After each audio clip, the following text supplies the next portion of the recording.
Neo San Francisco, 2064 AD. The world thrives on a constant flow of groundbreaking technology. Cybernetic augmentation and genetic modification allow the repair and enhancement of almost any part of a human body. Millions of people jack into virtual worlds every day to work, play, and connect with one another with advanced brain-to-machine technology. Easier access to genetic modification leaves hybrids walking the streets, looking less human every day. However, some can't keep up with the fast-paced changes around them. They say that ROMs, now commonplace thanks to parallax, are leading humans to a place where we can never come back, losing the survival skills that we have relied on for millennia. Relationship organizational managers are compiled with virtual intelligence and can seem human-like in their interactions. But despite the marketing hype, at their core, they are only brainless machines. Organizations, like the human revolution, seek to slow the relentless pace of progress, fearing that unchecked technology will make us lose the very things that make us human.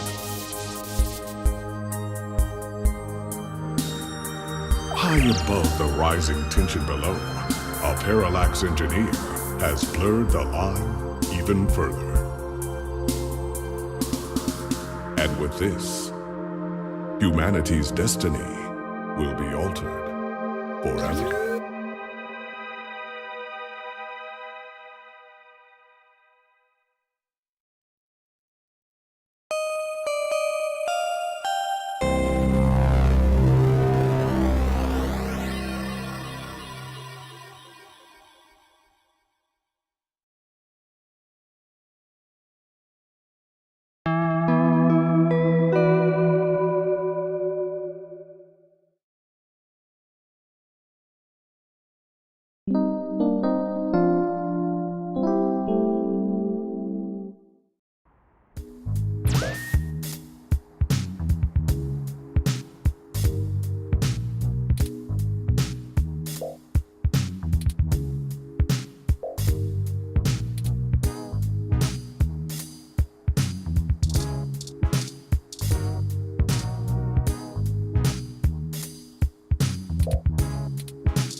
Hey, it's Charlie Nova, host of Star in the Stratosphere, and Tonight in the Stars. Join Ryan V. Josio and the Hassy Boys for our 10th annual TMI New Year's Eve special, where I'll interview some of the hottest celebrities and find out what their plans are for 2065. Tune in or join us live at Union Square for the big show, starting at 10 p.m.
You're finally awake.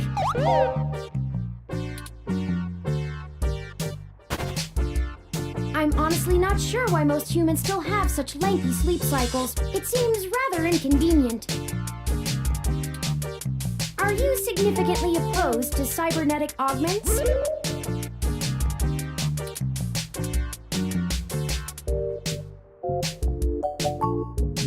Oh, I hope you don't mind. While you were asleep, I had some spare time on my hands, so I reorganized your records and entertainment media using BISAC. Once that was done, I found the cleanliness of your living and workspace to be suboptimal conditions for the long term. As you awoke, I was attempting to interface and make performance adjustments to your personal computer, but I've run into a bit of a snag.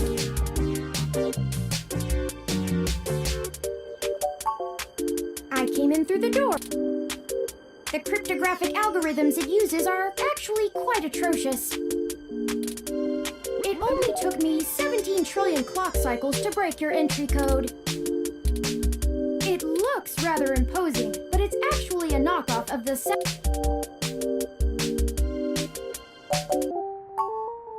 Don't feel... I actually cheated a bit when I cross-referenced likely numeric combinations against the stored personal data on... I'm not certain why you picked the birthday of your first dog. Frankly, I felt a little silly that I took the time to do all that once I noticed that the lock on your window is broken. And that you left it open.